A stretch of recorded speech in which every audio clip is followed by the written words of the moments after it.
প্রয়াত প্রাক্তন মুখ্যমন্ত্রী বুদ্ধদেব ভট্টাচার্য আর আমরা এই মুহূর্তে রয়েছি সাহিত্যিক শীর্ষেন্দু মুখোপাধ্যায়ের বাড়ি। তার ঝুলিতেও বেশ কিছু অভিজ্ঞতা রয়েছে, আর সেই অভিজ্ঞতার গল্পই শুনবো সরাসরি তাঁর মুখ থেকে। বুদ্ধদেব ভট্টাচার্য, আমি যেমনটা বললাম যে তিনি শেষ নিঃশ্বাস ত্যাগ করেছেন, কিন্তু আপনার সঙ্গে খুব বেশি স্মৃতি না হলেও বেশ কিছু স্মৃতি রয়েছে, একটু যদি আমাদের দর্শকদের বলেন। স্মৃতি বলতে যে খুব একটা বেশি কিছু আছে তা নয়, তবে প্রথম আমাকে একটা বিশেষ দরকারে শক্তি চট্টোপাধ্যায় একবার প্রথম বুদ্ধদেব ভট্টাচার্যের কাছে নিয়ে গিয়েছিল। তখন উনি তথ্য সংস্কৃতি মন্ত্রী ছিলেন পশ্চিমবঙ্গের। ওর দপ্তরে রাইটার্স বিল্ডিংয়ে আমি গিয়েছিলাম শক্তির সঙ্গে। তখন দেখলাম উনি শক্তির খুব ভক্ত ছিলেন, শক্তি চট্টোপাধ্যায়ের ভীষণই ভক্ত ছিলেন, পায়ে হাত দিয়ে প্রণাম টনাম করতেন। তো সেই সময় প্রথম আলাপ হয়। খুবই বিনয়ী ভদ্র মানুষ, কম কথা বলেন, হাসির খুব সুন্দর, এই প্রথম আলাপ। তারপরে অবশ্য তার সঙ্গে যে দরকারটা ছিল সেই দরকারটা পরে রইল না, কিন্তু বিভিন্ন সময় ধরো রক্তদান শিবিরে গেছি, যে পুলিশ যেটা করে আর কি, সেখানে গেছি, সেখানে তার সঙ্গে দেখা হয়েছে। তারপর দেশ পত্রিকার একটা ইয়ে ছিল, বইমেলায় একটা অডিটোরিয়াম ছিল, সেইখানে দেখা হয়েছে। এরকম নানান সময় নানানভাবে দেখা হচ্ছে বুদ্ধদেব বাবুর সাথে। তো এমনিতে খুব সংস্কৃতি মনস্ক মানুষ। সবচেয়ে বড় গুণ হচ্ছে বুদ্ধদেবের সততা। এই বিমান বসু, বুদ্ধদেব ভট্টাচার্য, এরা যে হার্ডকোর সৎ মানুষ, অসম্ভব সৎ, সেটা এদের জীবনযাত্রা থেকে পরিষ্কার বোঝা যায়। সন্ন্যাসীর মতো জীবনযাপন করতেন বিমান বসু, তো তাই। বুদ্ধদেব ভট্টাচার্য অনেকটা ওরকমই, দু কামরার ঘরে থাকতেন এবং সারা জীবন আর কোনো রকম বাবুগিরি করেননি, গাড়ি বাড়ি ছিল না, কিছুই না। তো এইরকম মানুষ আমাদের দেশে আস্তে আস্তে বিরল হয়ে আসছে। এইসব মানুষ চলে গেলে হয় কি, আমাদের সামনে থেকে এক্সাম্পলগুলো সরে যায়। এই যে মানে জীবন্ত এক্সাম্পল, বিমান বসু আছেন আমাদের কাছে, খুবই আদরের মানুষ, খুবই শ্রদ্ধার মানুষ। সেরকম বুদ্ধদেব ভট্টাচার্য ছিলেন খুব শ্রদ্ধার মানুষ। তো এমনিতে সাহিত্য প্রাণ ছিলেন খুব, শুনেছি। নিজে নাটক টাটক লিখতেন। আর তাছাড়া যে বংশে জন্ম, সুকান্ত ভট্টাচার্যের ভাইপো, কাজে তার একটা বলা যেতে পারে একটা ভীষণ অড়া ছিল, তার পিছনে একটা দ্যুতিময়ের অতীত ছিল। তো এই, আর তাছাড়া রাজনীতিতে নামলে পরে তো খানিকটা কাদা গায়ে লাগেই, সেগুলো লেগেছে, সেগুলো নানা রকম কারণেই হয়েছে। কিন্তু বুদ্ধদেব ভট্টাচার্য মানুষ হিসেবে আমার কাছে খুবই শ্রদ্ধার মানুষ ছিলেন, খুবই শ্রদ্ধেয় মানুষ ছিলেন। যখন আলাপ হয়েছে, আলাপ করেও ভালোই লেগেছে আমার তাকে। তো প্রয়াত হয়েছেন, কষ্ট পাচ্ছিলেন খুব, সিওপিডি খুব যন্ত্রণাদায়ক অসুখ, আমার স্ত্রীও ছিল, আমি জানি, চোখের সামনে দেখেছি। সেটা অনেকদিন ধরে কষ্ট পাচ্ছিলেন, বেরোতে পারছেন না, কোনো রকম কর্মকাণ্ডে অংশ নিতে পারছেন না, বামফ্রন্টের মিটিং যেটা হচ্ছে সেখানে যেতে পারছেন না। ওর তো ওইটা ছিল রাজনীতির শ্বাস প্রশ্বাস ছিল। কাজে সব মিলিয়ে মিশিয়ে একজন অদ্ভুত জীবন্ত কিংবদন্তির মতো মানুষ ছিলেন। আর নন্দন চত্বর, যেটা আমরা এখন যে নন্দন চত্বরটাকে এত ভালোবাসি, ব্যবহার করি, সেটা ওরই সকপল কল্পিত। এই জায়গায় উনি নিজেও নন্দন চত্বর খুব ভালোবাসতেন, প্রায় রোজই আসতেন ওখানে। তো সেখানেও আমার সঙ্গে ওর দেখা হয়েছে। তো একটা জিনিস মনে হতো, তখন খুব সিগারেট খেতেন। আর দেখতাম আমি হাতটা কাঁপছে, আঙুলগুলো কাঁপছে। একবার ইচ্ছে হয়েছিল বলি যে আপনি এত সিগারেট খাবেন না। তারপরে ভাবলাম না, একটা অনধিকার চর্চা হয়ে যাবে, ওর জীবনযাত্রা ওর মতো, আমি কেন বলতে চাই। কিন্তু মনে হলো যে সিগারেটটার পক্ষে ক্ষতিকারক হচ্ছে। তখন আমি জানতাম না ওর সিওপিডি আছে, পরবর্তীকালে জানা গিয়েছিল। তো পরে সিগারেট ছেড়েও দিয়েছিলেন, কিন্তু খেতেন খুব সিগারেট, মনে আছে। তো এই হলো তার সম্পর্কে আমার স্মৃতি। চলে গেছেন। এইসব মানুষ চলে গেলেও একটা ইম্প্যাক্ট থাকে সমাজের ওপর, যে মানুষটা কীরকম ছিলেন, তার গুণাবলী এবং তার চরিত্র, এগুলো আমাদের স্মরণে থাকে এবং আমাদের খানিকটা উদ্বুদ্ধ করে।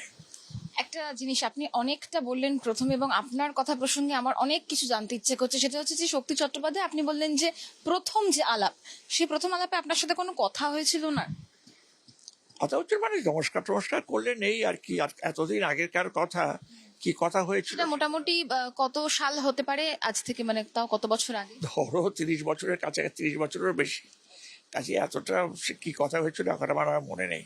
এমনি তো নিশ্চয়ই কখনো না কখনো আলাপচারিতা হয়েছে। সেটা হয়েছে, যেরকম ওই তো বললাম রক্তদান শিবিরে গেছি বা এরকম যাবে, সামান্য কথাবার্তা, কেমন আছেন, ভালো আছেন তো, লেখালেখি কেমন চলছে, এরকম আর কি সমস্ত কথাবার্তা। আপনার কোনো লেখা নিয়ে মানে স্পেসিফিক ভাবে কোনো কিছু বলেছে, কোনো আলোচনা? না, কোনো রকম আলোচনা আমার লেখা নিয়ে কখনো উনি করেননি। বাবা কোনো লেখা পড়েছেন কিনা তাও আমি জানি না।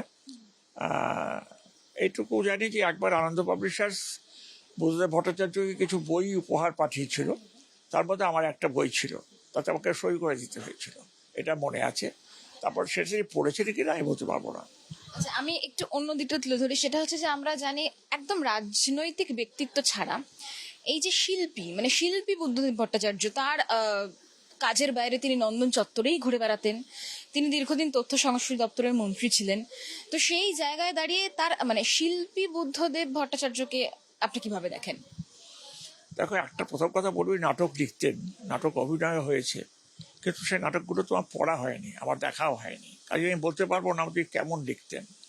আর দ্বিতীয় কথা হচ্ছে যে সাহিত্য সংস্কৃতি সম্পর্কে তার যে স্মৃতিচারণ, সেগুলো তিনি অনেকের সঙ্গে করেছেন, অনেক সাহিত্যিকের সঙ্গে ওর মুখোমুখি আলাপ ছিল এবং ঘনিষ্ঠতা ছিল। সুরেন গঙ্গোপাধ্যায়ের সঙ্গে ওর বেশ ঘনিষ্ঠতা ছিল, শক্তির সঙ্গে তো ছিলই, আরও অনেকের সঙ্গে ছিল। উনি সিনেমা জগতের মানুষকে চিনতেন, সাংস্কৃতিক জগতের অন্য মানুষকে চিনতেন, কিন্তু আমার সঙ্গে ঠিক ওই রকমভাবে তার ঘনিষ্ঠতা হয়নি।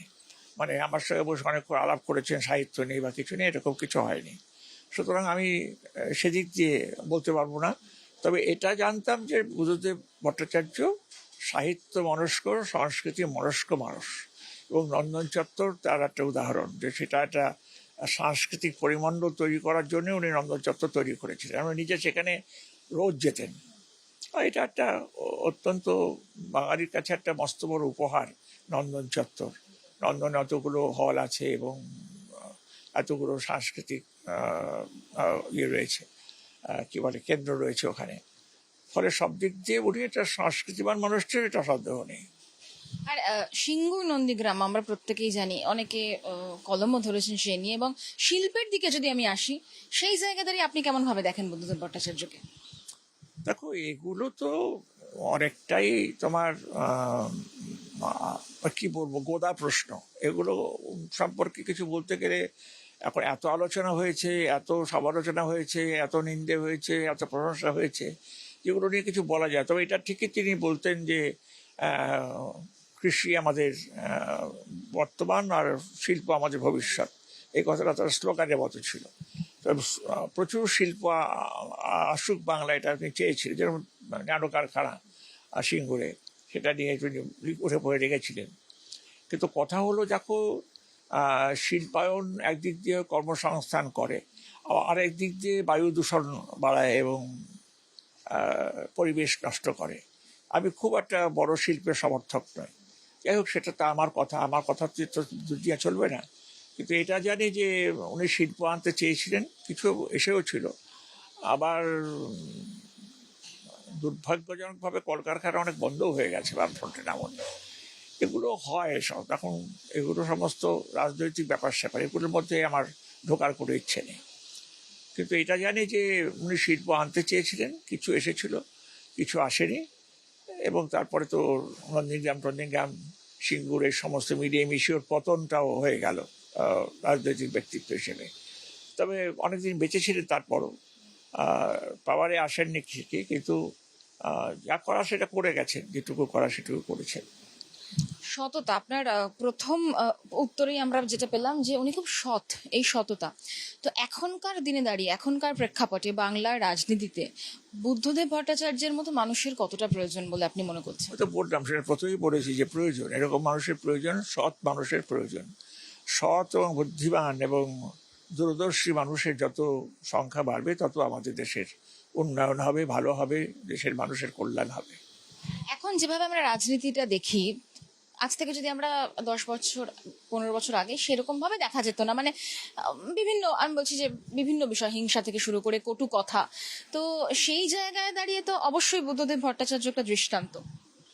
আর সেটা তো ঠিকই, ভদ্র মানুষ ছিলেন, কটু কথা বলতেন না, সব দিক দিয়ে ভালোই মানুষ ছিলেন, সেদিক দিয়ে ভালো।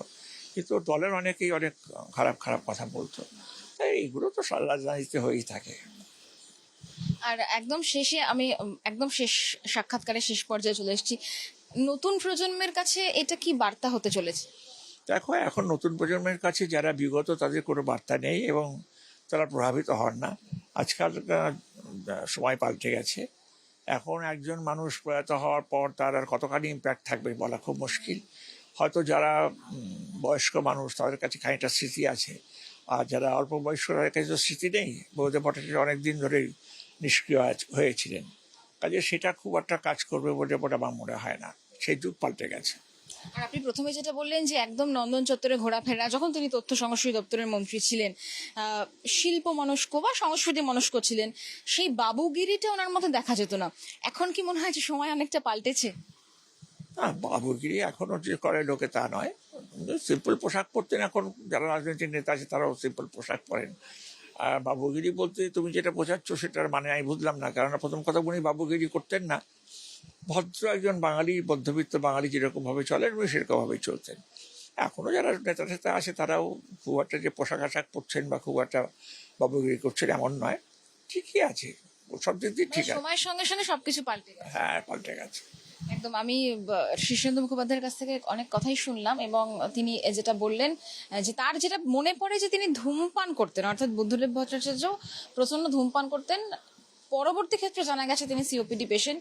তখন তার বলতেও ইচ্ছা হয়েছিল বুদ্ধদেব বাবুকে যে এত ধূমপান করবেন না, কিন্তু সেইটা বলা ধৃষ্টতা তার আর হয়নি। অনেক স্মৃতি আছে বলবো না, তবে যেটুকু স্মৃতি আছে সেটুকুই তিনি আজকে রোমন্থন করছেন। ক্যামেরায় জয়দীপ দাসের সঙ্গে পৃথা দাশগুপ্ত, এনকে টিভি বাংলা, কলকাতা।